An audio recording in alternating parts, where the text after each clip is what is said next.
الله الرحمن الرحيم إن الله وملائكته يصلون على النبي يا أيها الذين آمنوا صلوا عليه وسلموا تسليما درود إبراهيم اللهم صل على محمد وعلى آل محمد كما صليت على إبراهيم وعلى آل إبراهيم إنك حميد مجيد اللهم بارك على محمد وعلى آل محمد كما باركت على إبراهيم وعلى آل إبراهيم إنك حميد مجيد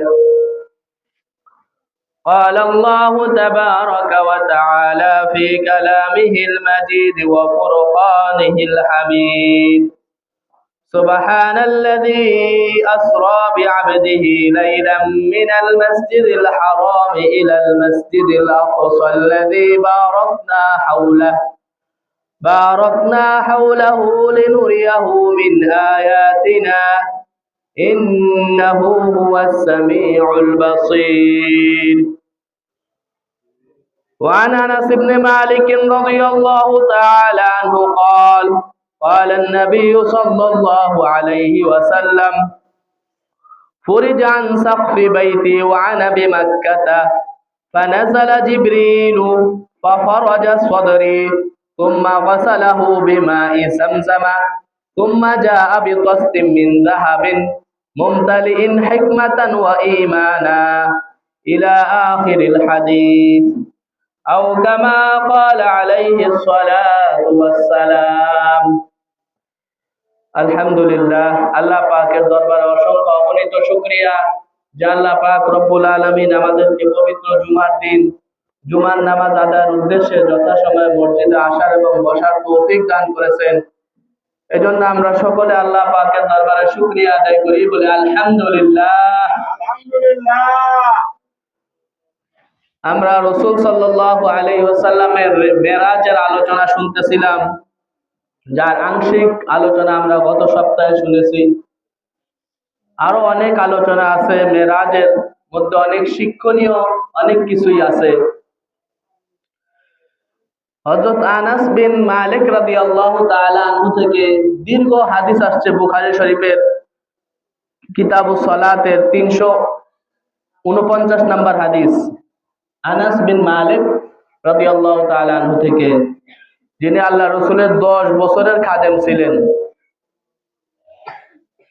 উনি নিজেই স্বীকার করেন যে আল্লাহ রাসূলের 10 বছরের খাদেম আমি ছিলাম। খাদামতু রাসূলুল্লাহ সাল্লাল্লাহু আলাইহি ওয়াসাল্লাম 10 সিনিন, আমি আল্লাহ রাসূলের 10 বছর খেদমত করেছিলাম। ফামা জাযারানি ওয়ালা দরাবানি ওয়ালা শাতামানি, এই 10 বছরের দীর্ঘ সময়ের মধ্যে আল্লাহ রাসূল আমাকে কখনো কোনো গালি দেন নাই, কখনো ধমক দেন নাই, কখনো প্রহার করেন নাই। অথচ উনি বলেন যে আমি ছোট হওয়ার কারণে রাসূলের মনের চাহিদা অনুযায়ী অনেক কাজ করতে পারতাম না। আমার বয়স কম ছিল, রাসূল একটা বলতো আমি ভুলে অন্যটা করে ফেলতাম। ঘরের কোনো আসবাবপত্র ভেঙে ফেলছি, তো ঘরের অন্য লোকেরা দেখা গেছে আমাকে ধমক দেওয়ার জন্য বা আমাকে কিছু বলার জন্য উদ্যত হয়েছে, কিছু বলবে। এমন সময় আল্লাহ রাসূল বলেছেন দাহু, তাকে ছেড়ে দাও, এটা মা কুদ্দিরালি কান, যেটা আমার তাকদীর আছে সেটা হবেই। সুতরাং তাকে বকাঝকা করে কোনো লাভ নেই। এভাবে দীর্ঘ 10 বছর আল্লাহ রাসূলের খেদমত করছেন। কি পরিমাণ আখলাক আল্লাহ রাসূল খাদেমের সাথে দেখাইছেন, এটা আমাদের জন্য শিক্ষণীয়। আমরা তো একটু 19-20 হলে খাদেমের উপর, কর্মচারীর উপর, আমাদের অধীনস্থের উপর এমন আচরণ করি, মনে হয় সে পৃথিবীতে তার বাঁচার কোনো অধিকারই নাই। অধীনস্থদেরকে আমরা কোনো মর্যাদাই দেই না। আল্লাহ রাসূল কত সুন্দর আদর্শ দেখিয়েছেন আমাদেরকে, তো যার কারণে উনি সারা জীবন আল্লাহ রাসূলের এই প্রশংসা করে গেছেন। এত দীর্ঘ সময় আল্লাহ রাসূল আমাকে কখনো একটা ধমক পর্যন্ত দেন নাই। এবং হাদিসের মধ্যে আসছে আল্লাহ রাসূল নিজের কোনো কারণে কারো থেকে কখনো প্রতিশোধ নেন নাই। আল্লাহ রসুলকে কটু কথা বলছে, আল্লাহ রসুলকে মারছে, বা আল্লাহ রসুলের সাথে খারাপ আচরণ করছে, এই কারণে আল্লাহ রসুল কারো কাছ থেকে কখনো প্রতিশোধ নেন নাই। হ্যাঁ, আল্লাহর হুকুমের মধ্যে সীমা লঙ্ঘন করছে, আল্লাহর হুকুমের অবাধ্য হয়েছে, সেখানে আবার আল্লাহ রসুল বিন্দু পরিমাণ ছাড় দেন নাই।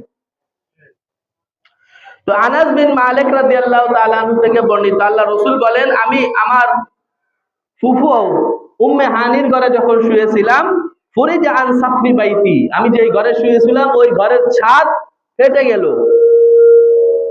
ফানাজালা জিব্রাইল, জিব্রাইল আলাইহিস সালাম ওই গেট দিয়ে ওই ঘরের ছাদের যেই অংশটা ফেটে গেছে ওইখান দিয়ে জিব্রাইল আলাইহিস সালাম, মিকাইল আলাইহিস সালাম আসলেন, আরেকজন ফেরেশতা, মোট তিনজন ফেরেশতা আসলেন।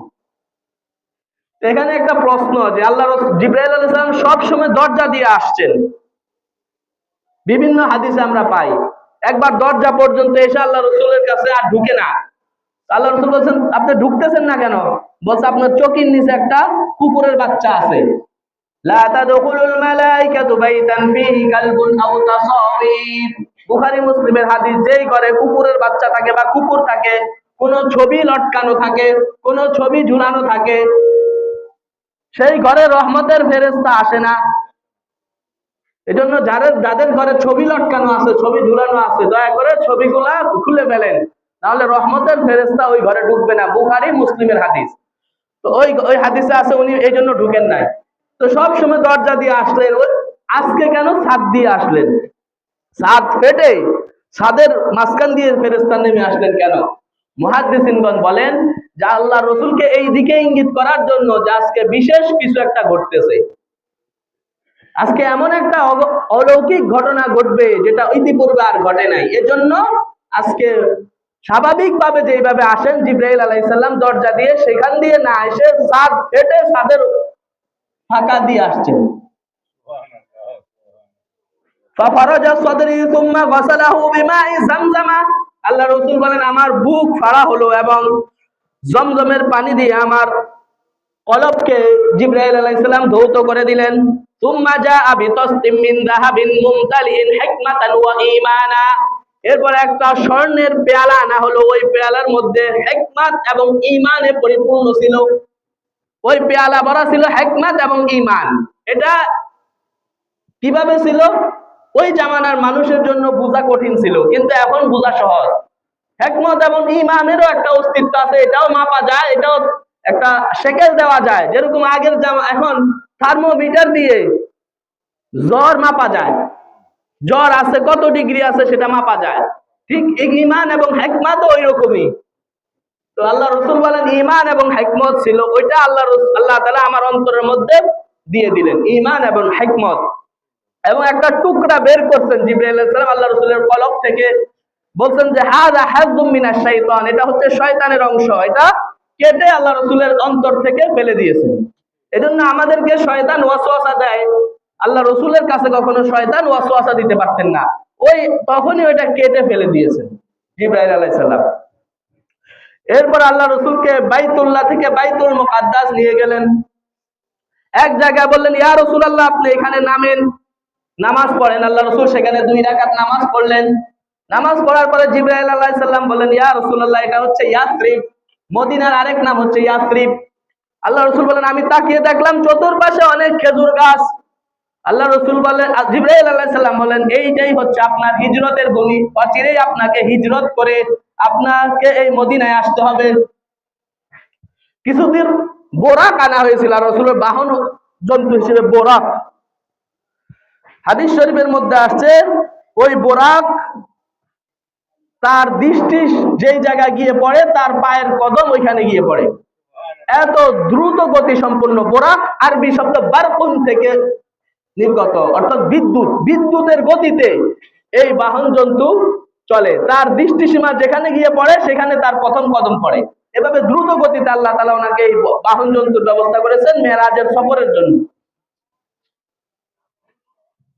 যখন এরপরে আরেকটু সামনে যাওয়ার পরে বললেন, ইয়া রাসূলুল্লাহ, এখানে 2 রাকাত নামাজ পড়েন। আল্লাহ রাসূল 2 রাকাত নামাজ পড়ার পরে জিবরাইল আলাইহিস সালাম বললেন, ইয়া রাসূলুল্লাহ, আপনি জানেন এটা কোন জায়গা? আল্লাহ রাসূল বললেন, না, আমি জানি না। আল্লাহ রাসূলকে তখন জিবরাইল আলাইহিস সালাম বলেন, এটা হচ্ছে তুর পাহাড়, যেই পাহাড়ে মুসা আলাইহিস সালাম সরাসরি আল্লাহ তাআলার সাথে কথা বলেছেন, সেই তুর পাহাড়ে আল্লাহ রাসূল 2 রাকাত নামাজ পড়ছেন। 2 রাকাত নামাজ পড়ার পরে আবার সফর শুরু করলেন। সফর শুরু করতে একবার সেই বাইতুল মুকাদ্দাসে গিয়ে পৌঁছলেন। এরপরে আল্লাহ রসুলের যে বাহন জন্তু ছিল বোরাক, আল্লাহ রসুলকে জিবরাইল আলাইহিস সালাম বললেন যে এই বাহন জন্তুকে আপনি বেঁধে ফেলুন। দেখেন, স্বপ্নে ঘটনা ঘটতেছে, ফেরেশতাদের রাহাবারিতে ঘটনা ঘটতেছে, ঘুমন্ত পৃথিবীর সমস্ত কাজকর্ম বন্ধ, তারপরে আল্লাহ রসুলকে আল্লাহ তাআলা জিবরাইল আলাইহিস সালাম বলতেছেন যে আপনি আপনার বাহন জন্তুকে বেঁধে ফেলুন। এর মধ্যে আমাদের জন্য শিক্ষা। কি শিক্ষা? যে কোনো জিনিস নিজে আগে নিজের মাল হেফাজত করতে হবে, না হলে স্বপ্নের ভিতরে, এটা হচ্ছে ঊর্ধ্ব জগতের ঘটনা, এখানে তো কোনো চোর এসে চুরি করার ভয় নাই, কুদরতি সব ভাবে সবকিছু চলতেছে, এখানে তো চুরি হওয়ার কোনো আশঙ্কা নাই। তারপরেও আল্লাহ রসুলকে বোরাক বাঁধার জন্য বলা হইতেছে। কেন? এটা উম্মতকে শিখানোর জন্য যে আমি আমার জানমালের হেফাজতের দায়িত্ব আমাকে। হাদিসে আসছে ইআকিল সুম্মা তাওয়াক্কাল, তুমি তুমি তোমার বাহন জন্তুকে আগে বাঁধো, এরপর আল্লাহর উপর ভরসা করো। এটার নাম হচ্ছে তাওয়াক্কুল। আমি নিজে নিজে কোনো হেফাজত করলাম না, নিজের মালের হেফাজতের দায়িত্ব নিজে নিলাম না, এরপরে আল্লাহর উপর তাওয়াক্কুল করে চলে গেলাম, এটা হবে না। এই শিক্ষাটা দেওয়ার জন্য, উম্মতকে এই শিক্ষা দেওয়ার জন্য আল্লাহ রসুলকে জিবরাইল আলাইহিস সালাম বলছেন আপনার বাহন জন্তু বোরাককে ওই যে এখানে একটা খুঁটি ছিল, ওই খুঁটির সাথে বেঁধে ফেলুন। এবং সমস্ত নবীরা যখনই বাইতুল মুকাদ্দাসে আসতো, তারা তাদের বাহন জন্তুকে এখানে বাঁধতো। নবীদেরও সুন্নত আদায় হলো, আপনার উম্মতকেও তাওয়াক্কুলের প্রকৃত হাকিকত শিক্ষা দিয়ে দেওয়া হলো। আল্লাহ রসুল বলেন এরপরে আমি বাইতুল মুকাদ্দাসের ভিতরে ঢুকলাম, ঢুকে দেখি মসজিদ ভর্তি মুসল্লি, শুধু ইমামের জায়গায় কেউ যাচ্ছে না, ইমামের জায়গাটা খালি। জিবরাইল আলাইহিস সালাম আমাকে ইঙ্গিত করলেন যান ইমামতের জায়গায় গিয়ে ইমামতি করেন। আমার ইমামতিতে 2 রাকাত নামাজ পড়ালাম। ইমামতি শেষে জিবরাইল আলাইহিস সালাম বললেন আপনি কাদের ইমামতি করছেন জানেন? আল্লাহ রসুল বলেন না। বলছে এখানে সমস্ত নবীরা আপনার ইমামতিতে 2 রাকাত নামাজ পড়েছে। পুরা মসজিদ ভর্তি যত লোক ছিল সবাই নবী ছিলেন, এবং মসজিদের বাহিরে হাজার হাজার ফেরেশতা আপনার ইমামতিতে 2 রাকাত নামাজ পড়েছে। মসজিদ নামাজ শেষ হওয়ার পরে মসজিদের এক কোনায় আল্লাহ রসুলকে সংবর্ধনা দেওয়ার জন্য সমস্ত নবীদের উপস্থিতিতে একটা জলসার আয়োজন করা হলো। সেখানে আদম আলাইহিস সালাম বক্তব্য দিলেন, ইব্রাহিম আলাইহিস সালাম বক্তব্য দিলেন, বিভিন্ন জলিলুল কদর পয়গম্বর যারা তারা বক্তব্য দিলেন, সর্বশেষ রাসূলুল্লাহ সাল্লাল্লাহু আলাইহি সাল্লামের বক্তব্য। রাসূল সাল্লাল্লাহু আলাইহি সাল্লামের বক্তব্য শুনে, বয়ান শুনে সমস্ত নবী অবাক হয়ে গেছেন। কি সুন্দর প্রাঞ্জল ভাষা, কি সুন্দর শব্দ চয়ন। আল্লাহ রসুলের বক্তব্য শুনে সবাই বুঝে ফেলছেন আসলে ইনি শ্রেষ্ঠ নবী হওয়ার উপযুক্ত, ইনি শ্রেষ্ঠ নবীর হওয়ার উপযুক্ত। কি তার বচন ভঙ্গি, কি তার বক্তৃতা, কি তার কথা বলার স্টাইল। এরপর আল্লাহ রসুলের জন্য মেরাজ, যেটাকে আরবিতে মেরাজ বলে, সিঁড়ি, লিফট সিস্টেম সিঁড়ি আনা হলো। হাদিস তাফসীর মুহাদ্দিসিনে কিরাম লিখছেন ওই সিঁড়িগুলা একটা হচ্ছে ইটের, আরেকটা হচ্ছে রূপার, এরকম স্বর্ণের আর রূপার মিশ্রণে সিঁড়ি আনা হলো আসমান পর্যন্ত। আমাদের পৃথিবী থেকে আসমান পর্যন্ত দূরত্ব 500 বছরের রাস্তা। এই 500 বছরের রাস্তা আল্লাহ রসুল মুহূর্তের মধ্যে ওই লিফটের মধ্যে উঠে পার হয়ে গেলেন। এক একজন আসমানে এক একজন নবীর সাথে আল্লাহ রসুলের সাক্ষাৎ হয়। হাদিস শরীফের মধ্যে আসছে ফালাম্মা জিতু ইলা সামাঈদ দুনিয়া, আমি যখন দুনিয়ার আসমানের কাছে আসলাম, আসমানের ফেরেশতা বললেন আপনি কে? জিবরাইল আলাইহিস সালাম বললেন আমি জিবরাইল। মান মাক, আপনার সাথে কে? আযাদ মুহাম্মদ। ফেরেশতা, আসমানের প্রথম আসমানের ফেরেশতা যিনি দারওয়ান, ওনার নাম হচ্ছে ইসমাঈল। তো এভাবে প্রথম আসমান যখন পাড়ি দিলেন, প্রথম আসমানে যখন উঠলেন, তখন আদম আলাইহিস সালামের সাথে দেখা হলো। ফালাম্মা ফাতাহা আলাউনা সামাআদ দুনিয়া ফাইযা রাজুলুন কাঈদুন আলা ইয়ামিনিহি আসফিদাতুন, আমি দেখলাম সেখানে এক বয়োবৃদ্ধ লোক বসা আছে, তার ডান পাশে কিছু রূহ রাখা আছে। ওয়া আলা ইয়াসারিহি আসফিদাতুন, বাম পাশেও কিছু লোক বসা আছে, কিছু রূহ রাখা আছে। ফাইদা নাযারা কিবালা ইয়ামিনিহি, ডান দিকে যখন আদম আলাইহিস সালাম তাকান, দাহিকা, তিনি হাসেন। ওয়া ইযা নাযারা কিবালা ইয়াসারিহি, যখন বাম দিকে তাকান, বাকা, তখন তিনি আফসোসে দুঃখে ক্রন্দন করেন। জিবরাইল আলাইহিস সালাম বললেন যে আপনি তাকে সালাম দেন। আল্লাহ রাসূল সালাম দিলেন। সালাম দেওয়ার পরে আদম আলাইহিস সালাম সালামের উত্তর দিলেন এবং বললেন মারহাবান বিন নবী সালিহি ওয়া বনি সালিহ, তাকে স্বাগতম জানালেন যে নেককার নবী, নেককার সন্তান এসে গেছে, তোমার জন্য স্বাগতম, শুভেচ্ছা জানালেন। আল্লাহ রাসূল জিজ্ঞাসা করলেন ইনি কাঁদে কেন? ডান দিকে যখন তাকান তখন কাঁদেন, বাম দিকে যখন তাকান তখন কাঁদেন, কারণ কি? জিবরাইল আলাইহিস সালাম বললেন যখন ডান দিকে তাকান তখন ওনার জান্নাতি সন্তানদেরকে দেখতে পান, এজন্য খুশিতে উনি হাসেন। আর যখন বাম দিকে তাকান তখন ওনার জাহান্নামী, যারা গুনাহ বদ আমলের কারণে জাহান্নামে যাবে, ওই জাহান্নামী সন্তানদের রূহ তার বাম দিকে রাখা আছে, এজন্য বাম দিকের সন্তানদেরকে দেখে ওনার আফসোসে কান্না আসে। আদম আলাইহিস সালাম বললেন মুহাম্মদ সাল্লাল্লাহু আলাইহি সাল্লাম, তুমি তোমার উম্মতকে বলো তারা যেন বেশি বেশি নেক আমল করার মাধ্যমে ডান দিক ওয়ালাদের অন্তর্ভুক্ত হয়। এরপরে আল্লাহ রাসূল বলেন আমাকে নিয়ে ওঠা। এরপরে দ্বিতীয় আসমানে একই কথোপকথন হয়। হাদিস শরীফের মধ্যে আসছে দুনিয়া থেকে আসমান পর্যন্ত 500 বছরের রাস্তা। এরপরে আসমানের পুরুত্ব, এটাও 500 বছরের রাস্তা। এরপরে প্রথম আসমান থেকে দ্বিতীয় আসমান পর্যন্ত 500 বছরের রাস্তা। এরপরে আবার 500 বছরের রাস্তা, তৃতীয় আসমান, আবার 500 বছরের মোটা, আবার 500 বছরের রাস্তার পরে চতুর্থ, এভাবে 500 বছর মোটা, পুরুত্ব 500 বছর, এভাবে ষষ্ঠ সপ্তম আসমান। এরপর আল্লাহ তাআলার সিদরাতুল মুনতাহা। এরপর হচ্ছে শরীফুল আকলাম, যেখানে আল্লাহ রাসূল বলেন শরীফুল আকলাম, আমি যে মানুষের তাকদীর লেখা হইতেছিল সেই আওয়াজ আমি শুনতে পেরেছি। শরীফুল আকলাম, কলমের আওয়াজ শুনতেছিলেন যে যেখানে মানুষের তাকদীর লেখা হইতেছিল।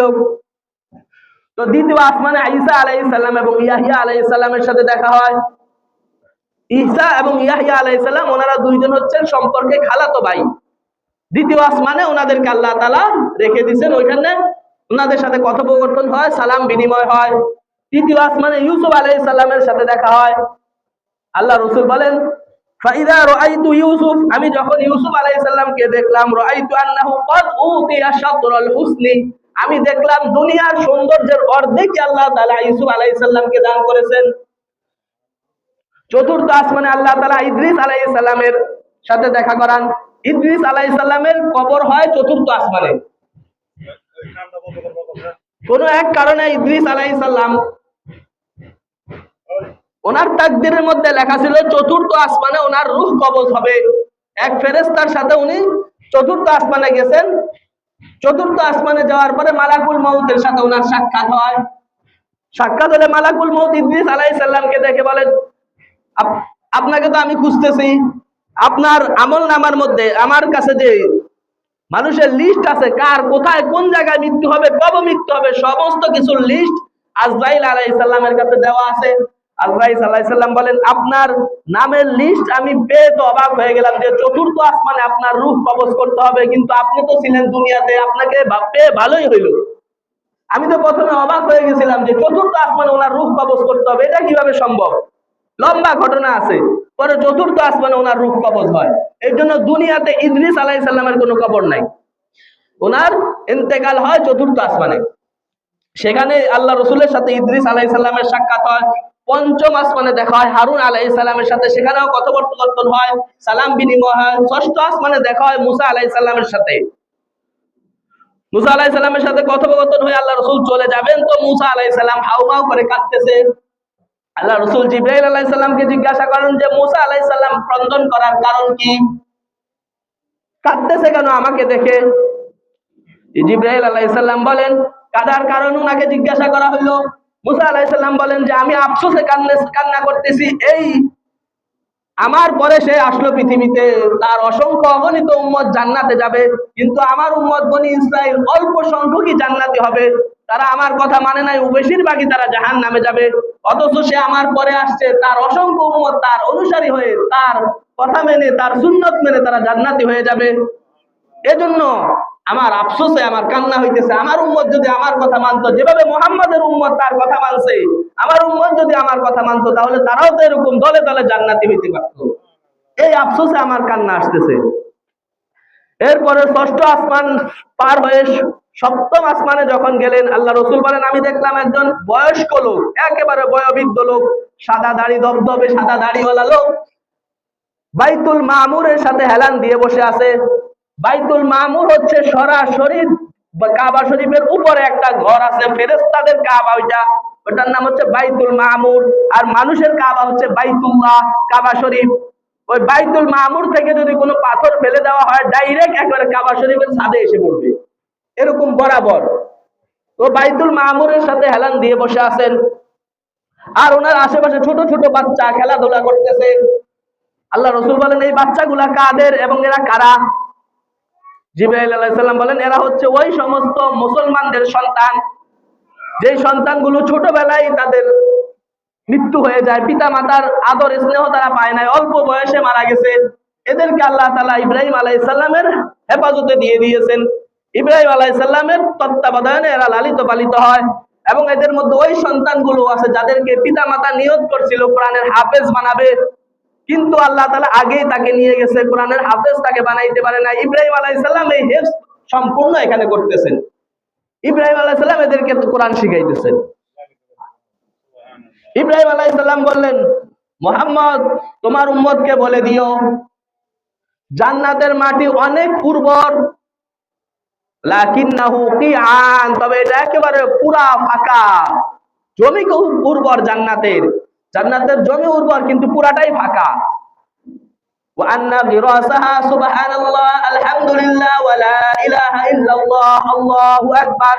আর জান্নাতের বীজ হলো, এই ময়দানের বীজ হলো সুবহানাল্লাহ আলহামদুলিল্লাহ আল্লাহু আকবার লা ইলাহা ইল্লাল্লাহ। এই কালিমাগুলো হচ্ছে জান্নাতের বীজ। এই কালিমা যখনই কেউ একটা সুবহানাল্লাহ বলল, তো জান্নাতের মধ্যে তার একটা গাছ হয়ে গেল। এমন গাছ বলছে আরবের তেজি ঘোড়া 100 বছর দৌড়াইয়াও তার গাছের ছায়া শেষ করতে পারে না।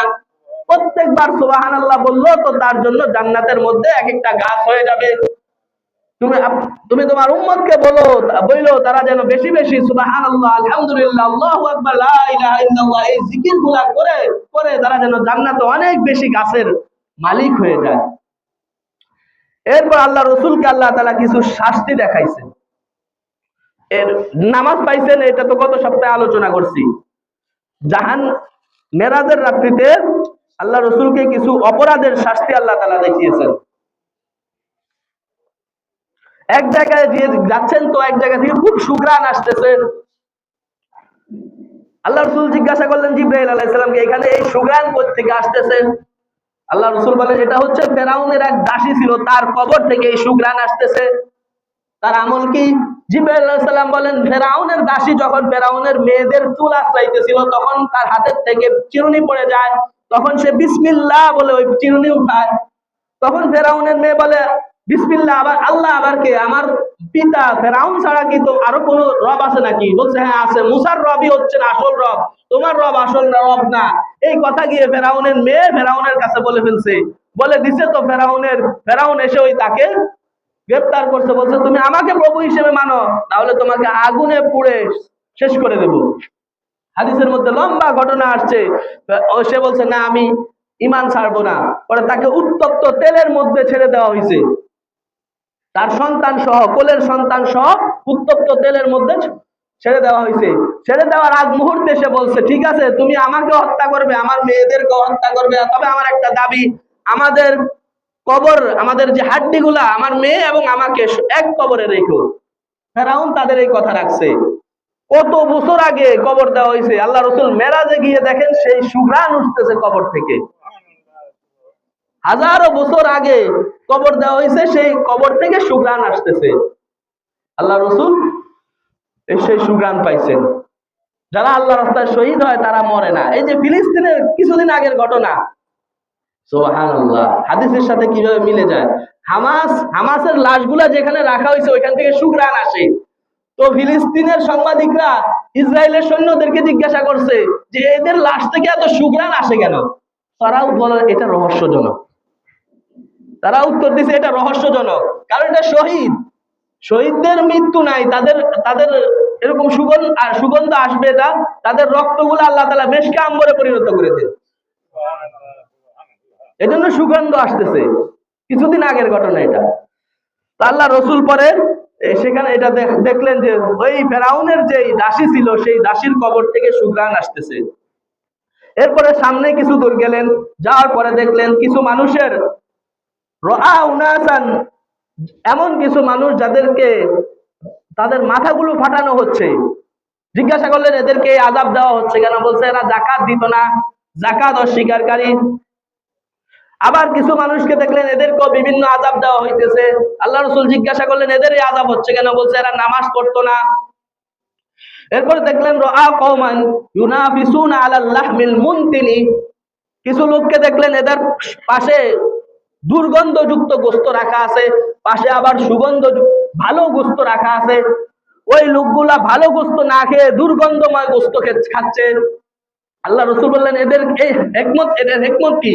তাদের পাশে ভালো গোশত রাখা, কিন্তু সেটা তারা খাচ্ছে না, খাচ্ছে লাহমুল মুনতিন, দুর্গন্ধযুক্ত গোশত খাইতেছে। এর কারণ কি? আল্লাহ রসুল বলছেন এরা হচ্ছে নিজের হালাল স্ত্রী ঘরে থাকা সত্ত্বেও অন্যদের সাথে এরা ব্যভিচারে লিপ্ত হতো।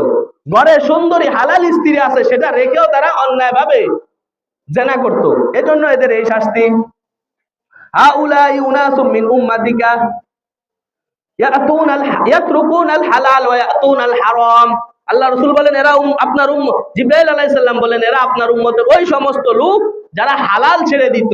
ঘরে হালাল স্ত্রী আছে, সেই হালাল স্ত্রীর কাছে না গিয়ে ইয়াতুনাল হারাম, হারামে তারা নিজেদের চাহিদা পূরণ করত। এরপরে দেখলেন রাআ উনাসান ইয়াশরাবুনা মিনাস সাদিদিল খারিজি মিনাজ জুনাত, কিছু লোককে দেখলেন যারা ওই জাহান্নামীদের শরীর থেকে যে পুজ বের হচ্ছে ওই পুজ তারা খাচ্ছে। জাহান্নাম থেকে যে পুজ বের হয় এটা এক জায়গায় এসে জমা হয়, আর কিছু লোক এটা খাচ্ছে। আল্লাহ রাসূল বলেন এদেরকে এই শাস্তি দেওয়া হচ্ছে কেন? বলছে এরা হচ্ছে মাদক সেবী। দুনিয়াতে এরা মাদক সেবন করত। ভালো আল্লাহ তাআলা হালাল জিনিসের অভাব নাই, হালাল জিনিসের আল্লাহ তাআলা এত রাখছেন। আল্লাহ তাআলা বলেন ওয়া ইন তাউদ্দু নি'মাতাল্লাহি লা তুহসুহা, আমি তোমাদের জন্য খাবার হিসেবে এত আইটেম রাখছি পৃথিবীতে যেটা তোমরা খেয়েও শেষ করতে পারবে না, গণনা করেও শেষ করতে পারবে না। এটা রেখে তারা দুর্গন্ধময় খাবার খাইতো, মাদক সেবন করত দুনিয়াতে। আর এই কারণে এদের জন্য এই শাস্তি। কিয়ামত পর্যন্ত এরা জাহান্নামীদের পুজ খাবে। আল্লাহ আমাদেরকে হেফাজত করুক। যাদের মধ্যে এই মাদক সেবন করার অভ্যাস আছে আমরা আস্তে আস্তে ছেড়ে দেই, তওবা করি। এরপরে রাআ কওমান ইয়াখমাসুনা উজুহাহুম ওয়া সুদুরহুম বিআসফারিন মুহাসিয়াতিন, দেখলেন কিছু লোক তারা তাদের চেহারাকে নিজের আঙ্গুল দ্বারা ছিঁড়ছে, তাদের বুক ছিঁড়ছে। আল্লাহ রাসূল জিজ্ঞাসা করলেন এদেরকে এই অবস্থা কেন, এই শাস্তি দেওয়া হচ্ছে কেন? নিজের চেহারা নিজে ছিঁড়ে ফেলছে, নিজের বুক নিজেই ছিঁড়ে ফেলছে। বলছে এরা মানুষের গীবত করত, মানুষের পরনিন্দা করত, মানুষের খারাপ বিষয়গুলা আলোচনা করত। দোকানে বসলেই ভালো কোনো কথা নাই, অমুকের সমালোচনা, তমুকের সমালোচনা, অমুকের দোষ ত্রুটি চর্চা করত। এই জন্য এদের শাস্তি দেওয়া হচ্ছে, এরা নিজেদের শরীর, নিজেদের চেহারা নিজেদের নখ দ্বারা ছিঁড়ছে। এরপর দেখেন কিছু লোককে দেখলেন এদেরকে আযাব দেওয়া হচ্ছে, কঠিন আযাব। এদের শরীরের একদিক থেকে ফেরেশতারা কেটে ফেলতেছে, এরা চিৎকার চেঁচামেচি করতেছে, ফেরেশতা আবার ওই দিকে যায়, আবার এই দিক ভালো হয়ে যায়, আবার এই দিক শাস্তি দেয়, এই দিক ভালো হয়ে যায়, এভাবে তাদের শরীর ছিঁড়া হচ্ছে। আল্লাহ রাসূল বলেন এদেরকে এই শাস্তি দেওয়া হচ্ছে কেন? রাসূল সাল্লাল্লাহু আলাইহি সাল্লাম বলেন এরা হচ্ছে ফাইন্নাহু রাজুলুন ইয়াগদু মিন বাইতিহি ফায়াকযিবু কাযিবাতান, এরা হচ্ছে ওই লোক যারা সমাজে মিথ্যা খবর প্রচার করত। তাবলুগুল আফাত, তাদের এই খবর পুরা পৃথিবীতে ছড়িয়ে যেত। একটা মিথ্যা খবর সে ছড়ায় দিছে, ফেসবুকে দিয়ে দিছে, ইউটিউবে দিয়ে দিছে, অথচ এই খবর বাস্তবে এটার সাথে কোনো মিল নাই বাস্তবতার। এরা মিথ্যা ছড়াইতো সমাজে, এজন্য এদেরকে এই শাস্তি দেওয়া হচ্ছে। কিছু দূর যাওয়ার পরে দেখলেন একটা রক্তের নদী, ওই নদীতে কিছু লোক সাঁতার কাটতেছে। সাঁতার কাটতে কাটতে যখন তারা কূলে আসে তখন সাথে সাথে এদেরকে ফেরেশতারা, কিছু লোক কূলে দাঁড়িয়ে আছে আর নদীর মাঝখান থেকে সাঁতার কেটে এরা কূলে আসার চেষ্টা করতেছে। যখনই কূলে তারা একেবারে কাছে চলে আসে ফেরেশতারা পাথর নিক্ষেপ করে, আবার সে পাথরের ধাওয়াকে আবার নদীর মাঝখানে চলে যায়, আবার আসার চেষ্টা করে, আবার পাথর দিয়ে ধাওয়া করা হয়। এভাবেই তার শাস্তি চলতেছে। আল্লাহ রাসূল বলেন এদেরকে এই শাস্তি দেওয়া হচ্ছে কেন? বলছে এরা হচ্ছে দুনিয়াতে সুদ খেত।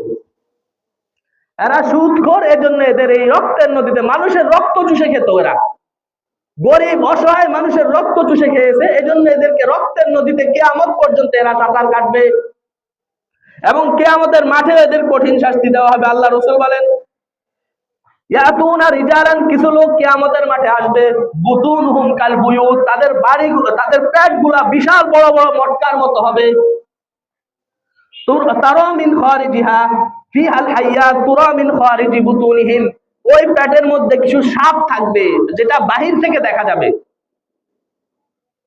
কিয়ামতের মাঠে সবার সামনে এদেরকে লাঞ্ছিত করা হবে যে এরা সুদ খেয়েছে, সুদখোর, এজন্য এদের পেটগুলোকে আল্লাহ তাআলা বড় বড় মাটির মটকার মতো করে দিবেন এবং পেটের ভিতরে অসংখ্য সাপ থাকবে যেটা বাহিরের থেকে দেখা যাচ্ছে।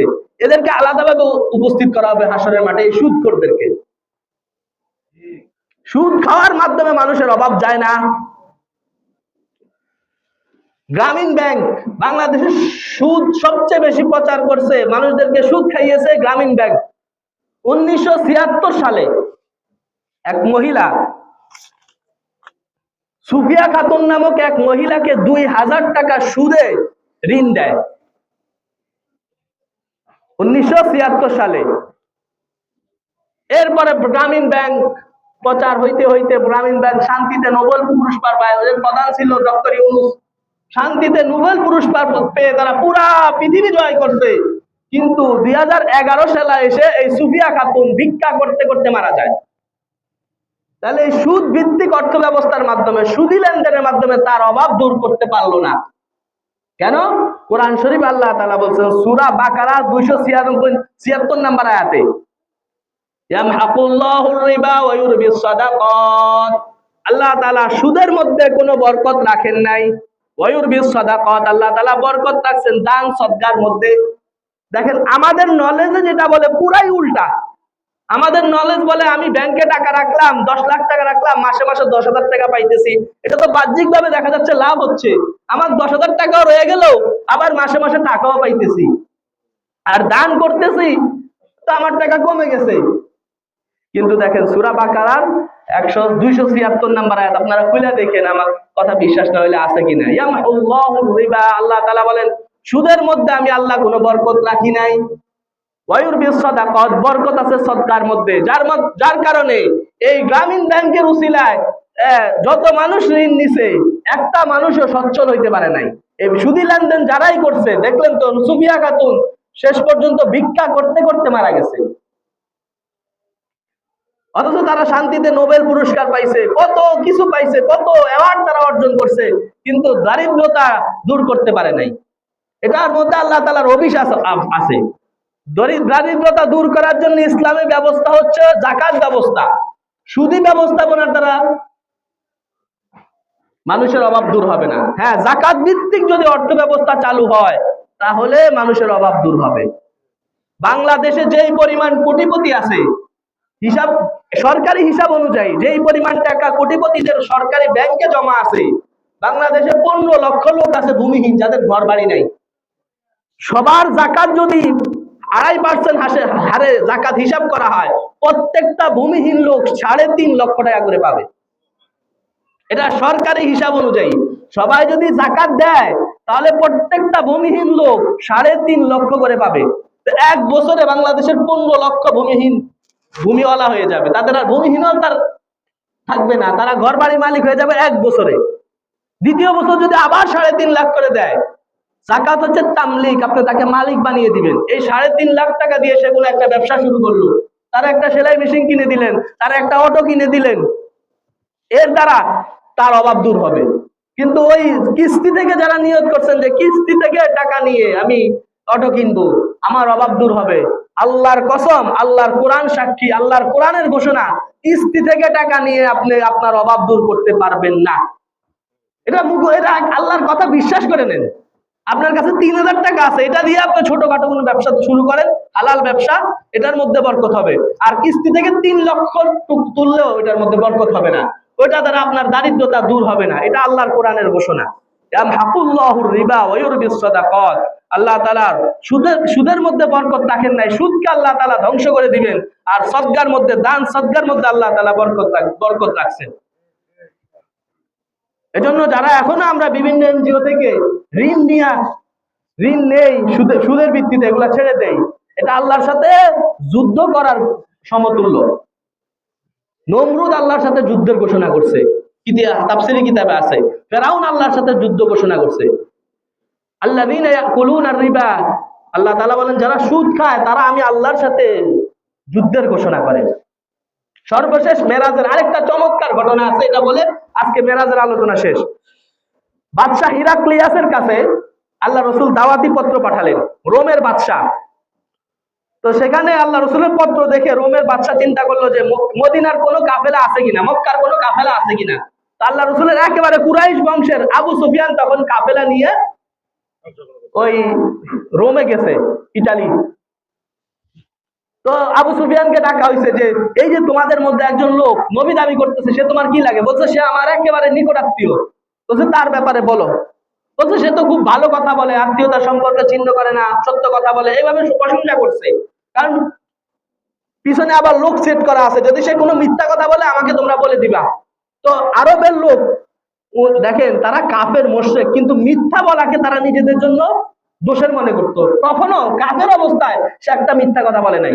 তবে সর্বশেষ সে চিন্তা করলো যে মেরাজের ঘটনাটা আমি রোমের বাদশাকে বলি, যে এখন সে তো যা বলছে ভালোই বলছে এতদিন পর্যন্ত, কিন্তু ইদানিং সে একটা কথা বলে, সে নাকি এক রাত্রে মক্কা থেকে বাইতুল মুকাদ্দাস পর্যন্ত আসছে। এটাও কি সম্ভব আপনি বলেন? এই ঘটনাটা সে তুলে ধরছে রসুলকে কালারিং করার জন্য রোমের বাদশা হিরাক্লিয়াসের কাছে। তো তার পাশেই ওই বাইতুল মুকাদ্দাসের যে প্রধান ধর্মযাজক, আমাদের যেমন প্রধান ইমাম খতিব মসজিদের, ওই প্রধান ধর্মযাজক সেও পাশে বসা। দেখেন ঘটনাটা সুন্দর, মনোযোগ দিয়ে শোনেন। সে বলতেছে না এটা সম্ভব। কিছুদিন আগে এরকম একটা ঘটনা ঘটছে। ওই লোকটা বলতেছে, এইখানে আছে উমদাতুল কারির মধ্যে, যে ওই লোকটা বলতেছে যে আমি প্রতিদিন আমাদের ইবাদত শেষ হলে বাইতুল মুকাদ্দাসের সব কয়টা দরজা বন্ধ করে আমি আসি। কিছুদিন আগে এক রাত্রে সবগুলা দরজা বন্ধ করছে, কিন্তু মেন গেটটা আর বন্ধ করতে পারি না। সবাই মিলে চেষ্টা করলাম, পারলাম না। এরপরে যারা এই দরজা গেট বানাইছে তাদেরকে ডাকা হইলো। তারা বলছে না এটা এখন আর বন্ধ করা সম্ভব না, মনে হয় পুরা বিল্ডিংটার চাপ এটার উপর আইসা পড়ছে, এখন আর বন্ধ করা সম্ভব না, আমরা সকালে আইসা চেষ্টা করব। তো রোমের ধর্মযাজক বলেন পরের দিন আমরা গেলাম, পরের দিন গিয়ে দেখি এখন দরজা সুন্দর মতো লাগতেছে। অথচ গত রাত্রে আমরা এতজন লোক মিলে চেষ্টা করলাম, লাগলো না। আর দরজার পাশে একটা বাহন যন্ত্র বাঁধা হয়েছে, এরকম কিছু আলামত আমরা সেখানে পাইলাম। তার মানে বোঝা যাচ্ছে যে ওই রাত্রে কেউ না কেউ এখানে আসছে, কিছু একটা এখানে ঘটছে, এটা বোঝা যায়। ওই রোমের ধর্মযাজক স্বীকার করলেন যে না এরকম একটা ঘটনা ঘটছে। তো যেই ঘটনা বলছিল আল্লাহ রসুলকে কালারিং করার জন্য, স্বয়ং ইহুদি ধর্মযাজক সেই বলছে না এটা হয়েছে কিছুদিন আগেরই ঘটনা, এই ঘটনা ঘটছে।